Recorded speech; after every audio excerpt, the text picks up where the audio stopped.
জয় গুরু। আজকের আমরা এই ভিডিওতে যে টপিকটার উপর আলোচনা করতে চলেছি সেটি হচ্ছে একটা এমন বিষয়, পরম পূজ্যপাদ শ্রী শ্রী আচার্যদেব যে কথাগুলি বলে থাকেন সেই কথাগুলি যে বাস্তবে শ্রী শ্রী ঠাকুরেরই কথা হয়। এমনকি যদি আমরা আরেকটু যাই, যদি আরেকটু ভালো মতন করে যদি বিষয়টাকে যদি দেখি, তাহলে দেখবেন এই জিনিসটা মনে হয় না যে শ্রী শ্রী ঠাকুরই যে সে কথাগুলি এখন, ঠাকুর যদি এই সময় যেভাবে কথা বলতেন মানুষের বর্তমান মনোজগৎ অনুসারে, মানুষের বর্তমান তার চিন্তাভাবনা সব কিছুর দিক দিয়ে লক্ষ্য রেখে ঠাকুর যেভাবে বর্তমানে কথা বলে থাকতেন, আচার্যদেব যে তাই করে থাকেন। আজকে আমরা এমন কিছু কিছু কথা তাই শুনবো যে কথাগুলির ভিতর দিয়ে এই বিষয়টা যে আরো স্পষ্ট হয়ে উঠবে আমাদের কাছে, যে বাস্তবে যে তা কেমন করে আর তাই যে হচ্ছে। আজকে আমরা এই আলোচনার মাধ্যমে তাই জানার চেষ্টা করব।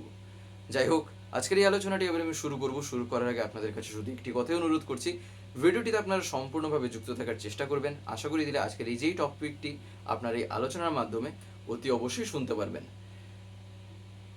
তার কথা আমরা যদি শুনি, তার যদি সান্নিধ্যে যদি যাই, তাহলে দেখবেন তিনি যেভাবে কথা বলেন না, তিনি যা বলে থাকেন বাস্তবে কিন্তু সে প্রত্যেকটা কথাই শ্রী শ্রী ঠাকুরের হয়। তার কারণ একটা জিনিস তিনি কিন্তু তা করেই আমাদের দেখিয়ে দিচ্ছেন যে আমি যাকে জীবনে অনুসরণ করে চলবো, আমি জীবনে যাকে কেন্দ্র বানাবো, আমার গুণ, আমার আচরণ, আমার ব্যবহার, আমার কথা, সে সব কিছুই কিন্তু তাকেই অনুসরণ করে হতে থাকে। তাহলে এবারে যদি আমরা এই কথাটাকেই যদি দেখি, শ্রী শ্রী ঠাকুরের এই কথাটাকে, তাহলে পরম পূজ্যপাদ শ্রী শ্রী আচার্যদেব তিনি তার জীবনে তাহলে কি করে এবারে দেখাচ্ছেন আমাদের। যদি জীবনে শ্রী শ্রী ঠাকুরকে বলতে পারেন নিজের জীবনে কেমন করে যে ফুটিয়ে তুলতে হয়, ঠাকুরের প্রত্যেকটা কথাকে কেমন ভাবে যে নিজের জীবনে চরিত্রগত করতে হয়, ঠাকুরত্ব কি করে যে জাগ্রত করতে হয়, ঠাকুরত্ব জাগানোর যে কথা ঠাকুর বলেছেন সেটা কি করে করতে হয়, তার জীবন্ত উদাহরণ যদি আমরা এখন দেখি, তাহলে তিনি কে? তিনিই তো হচ্ছেন পরম পূজ্যপাদ শ্রী শ্রী আচার্যদেব, পরম পূজ্যপাদ শ্রী শ্রী অবিন্দা, যার ভিতর দিয়ে আমরা শ্রী শ্রী ঠাকুরকেই এমন ভাবেই তখন অনুভব করি যেখানে তা আমাদের কাছে আরো প্রাঞ্জল হয়ে ওঠে, আরো সহজ হয়ে ওঠে। এই কারণে দেখবেন এই যত দিন যাচ্ছে, যত সময় যাচ্ছে, এই সময় এটা কি কখনো থেমে যাচ্ছে নাকি কখনো ব্যাকওয়ার্ড হচ্ছে? সদা সর্বদা ফরওয়ার্ড, অর্থাৎ অগ্রগামী।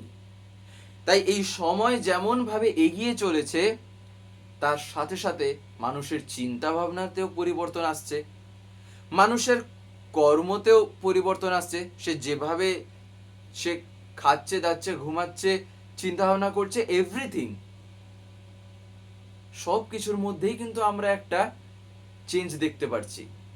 তাই যত দিন যাচ্ছে, তাই এবারে কি হচ্ছে, মানুষের মধ্যে যে পরিবর্তন, তাই সেই ক্ষেত্রে আমাকে যদি ঠাকুরের কথা বলতে হয়, ঠাকুর বাস্তবে কে, কেনই বা তিনি এসেছেন, যদি সে কথা যদি তাকে বলতে হয়, তাহলে আমাকে তাকে তার লেভেলে গিয়ে তাকে বোঝাতে হবে।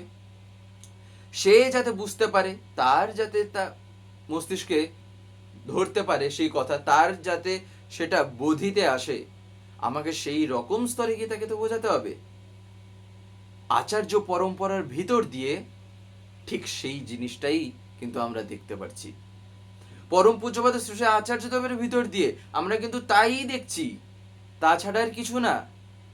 শ্রী শ্রী ঠাকুর যদি এই সময়, বর্তমান সময়, যদি তিনি মানে যে রূপে বা যে ভাব নিয়ে আবার যদি তার আবির্ভাব যেভাবে হতো না, তিনি ঠিক তাই করতেন, তিনি ঠিক সেই রকম ভাবেই করতেন, ঠিক আমরা যেমনটা পরম পূজ্যপাদ শ্রী আচার্যদেবের মধ্যে দেখছি।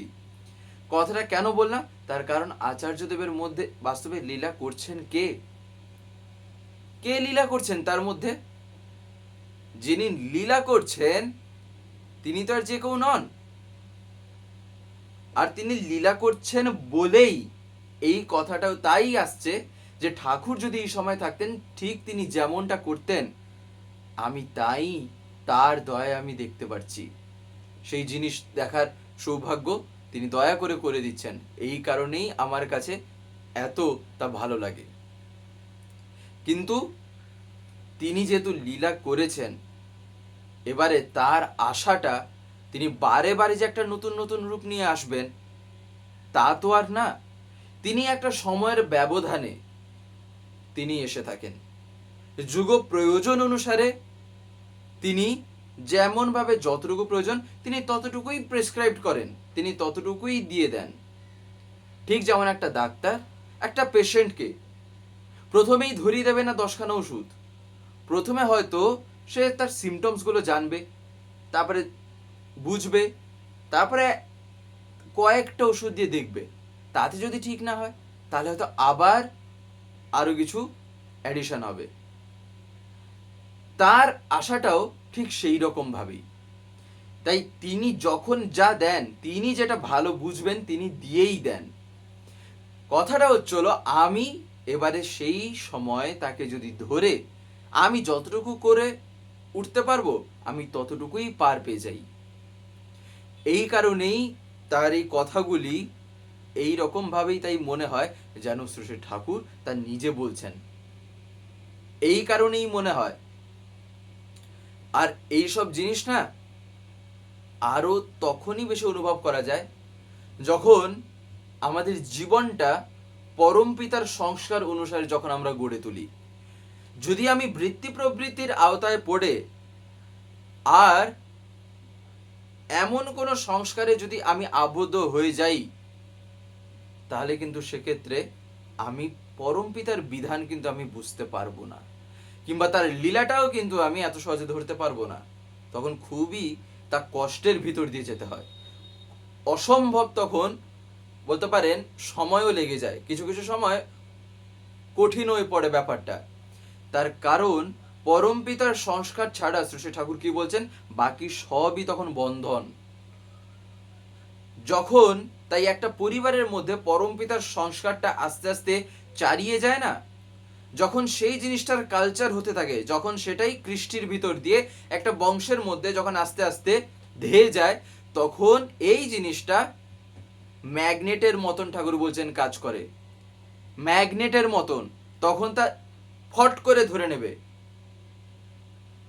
একবার শ্রী ঠাকুরের কাছে কেষ্টদা একটা কথা জিজ্ঞাসা করেন, শিক্ষার ভিতর নূতন সংস্কার কি অর্জন করা যায়? শিক্ষার ভিতর দিয়ে।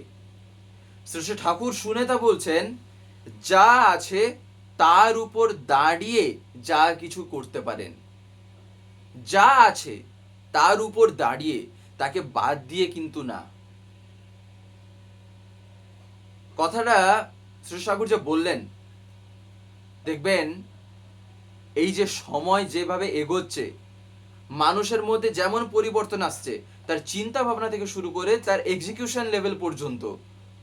এই কারণেই আচার্যদেব যখন কথা বলেন না, তিনি মানুষের ব্যক্তিত্ব, তার সংস্কার, তাকে তিনি তার মতন করে বোঝান যাতে সে তার মগজে তার ঢোকে। এই কারণেই তার কথাটা মানুষের কাছে হৃদয়ঙ্গম হয়ে ওঠে। এই কারণেই তিনিও যদি চাইতেন, তিনিও পারলে হয়তো এমন কিছু বলতে পারতেন যেখানে নিজেকে খুব ইয়ে করে দেখানো যেতে পারে যে আমি এত শত জানি, আমি এত শত বুঝি, বিশাল বড় বড় হয়তো কিছু বলে দিতে পারতেন। কিন্তু তিনি কি তাই করেন? তিনি গল্পের মতন অনর্গল শ্রী ঠাকুরের কথা বলেন, এমন ভাবেই বলেন সামনে বসে থাকা মানুষটা তার জীবনটাকে তখন পুরো একটা যেন মনে ভিজুয়ালাইজ করছে, তার জীবনটাকে সে দেখতে পাচ্ছে আচার্যদেবের প্রত্যেকটা কথার মধ্যে। এই কারণেই ঠাকুর যে এইখানে যে একটা কথা বললেন না, যা আছে তার উপর দাঁড়িয়ে যা কিছু করতে পারেন।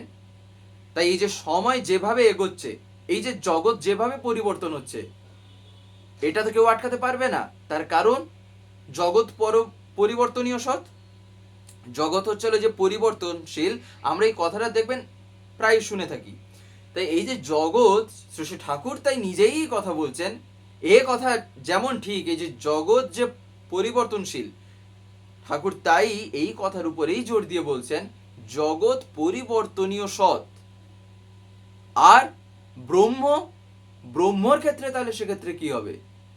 ব্রহ্ম হচ্ছেন অপরিবর্তনীয় সৎ।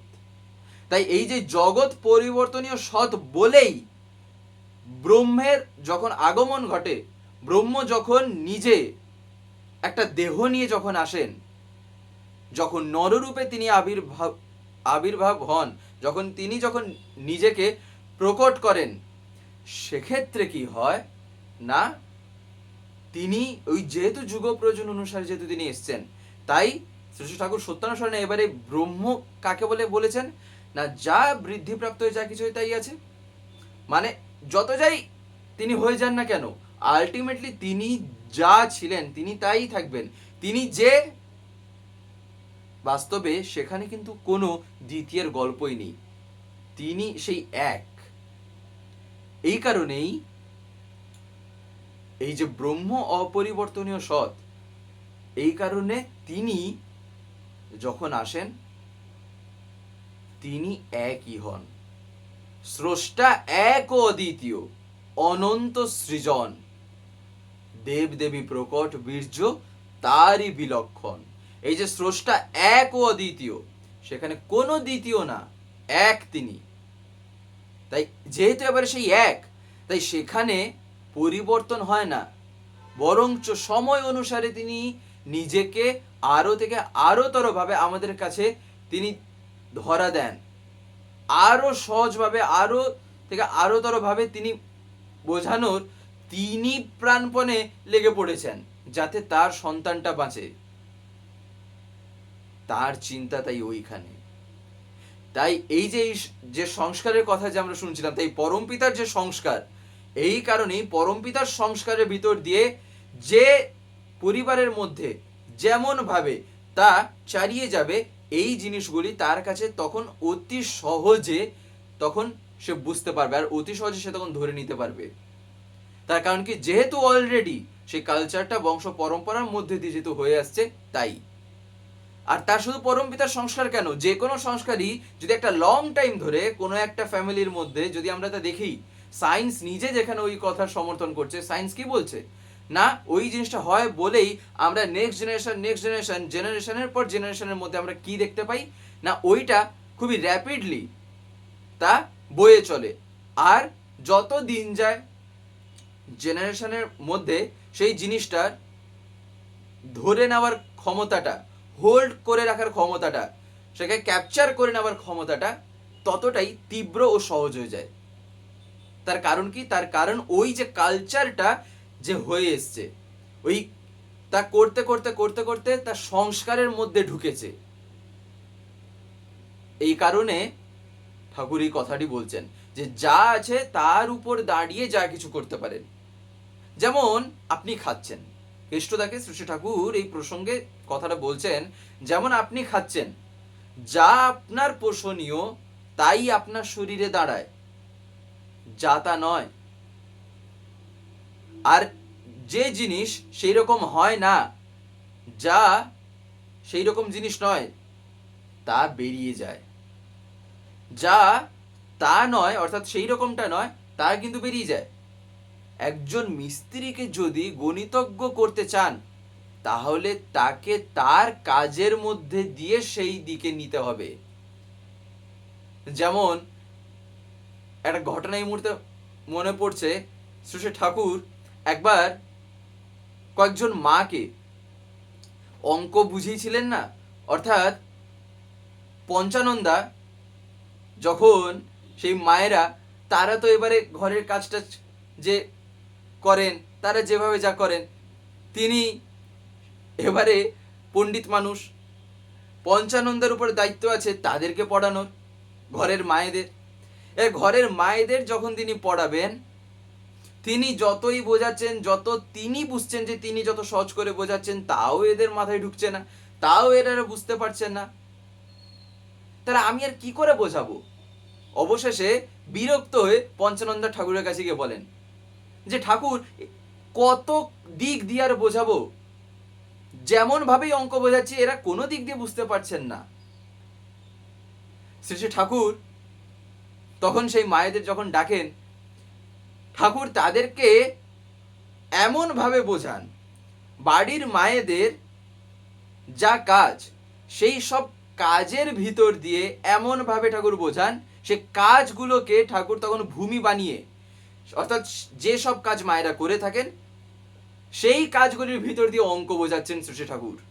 শ্রী ঠাকুর 1 2 3 4 বোঝাচ্ছেন না, কিংবা শ্রী ঠাকুর বসে বসে a+b² অ্যালজাবরা, পাটিগণিত এইসব বোঝাচ্ছেন না।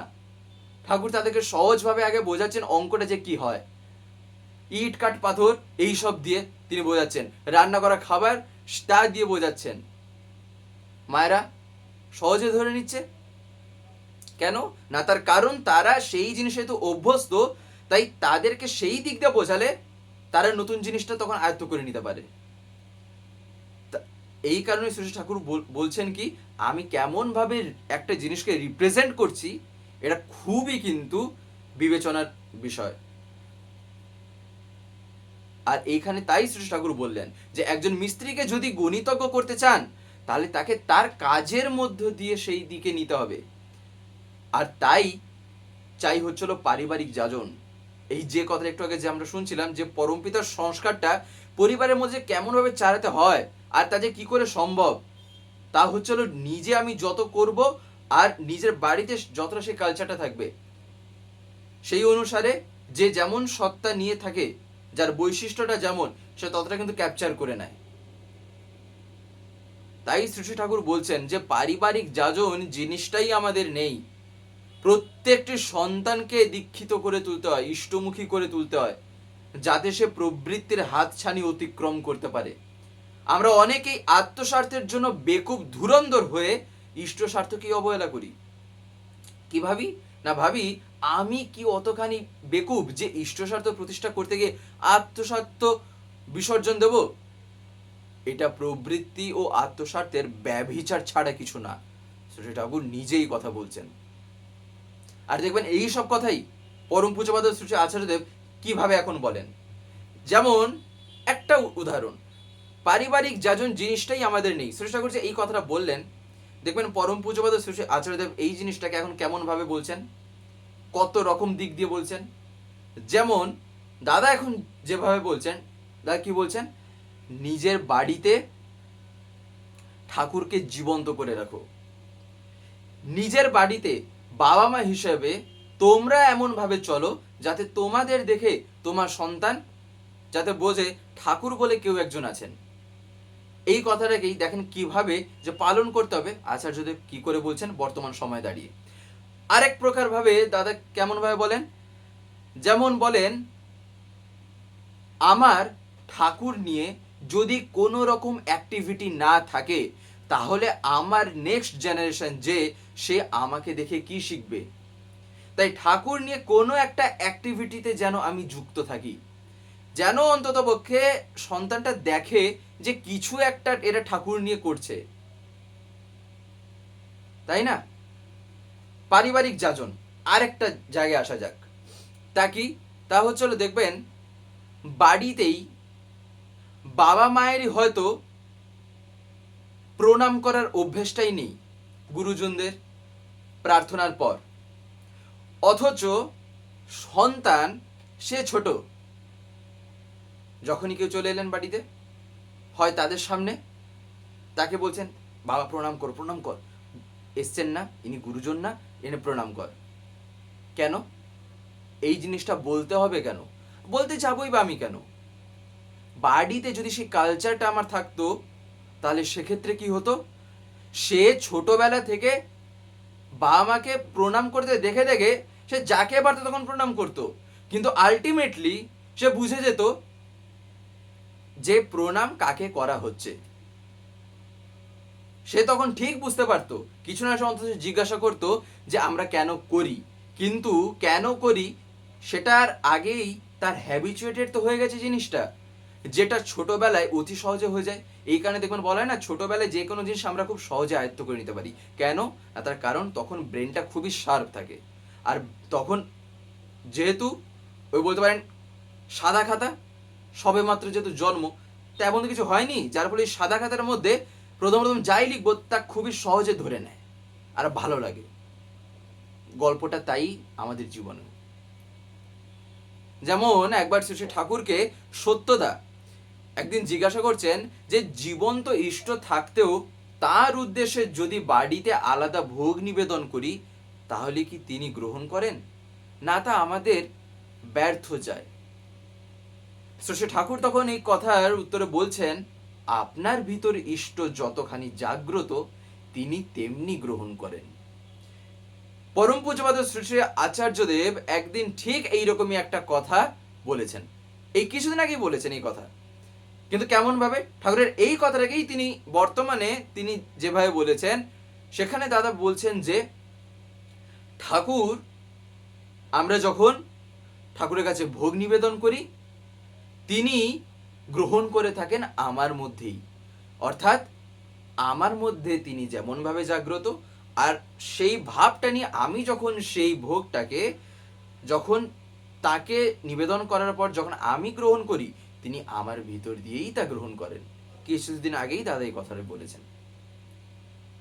তাহলে এই কারণেই পরম পূজ্যপাদ শ্রী আচার্যদেব যে কথাগুলি বলেন, কেনই যে শ্রী ঠাকুরেরই কথাটা হয়ে থাকে, আর কেন যে তাই প্রত্যেকটা কথাকে যে জীবনে কাঁটায় কাঁটায় যে কেন মেনে চলতে হয়, তার কারণ তিনি যে সে জিনিস বলেন না, বা যা তা তিনি বলেনই না। তিনি প্রত্যেকটা কথা,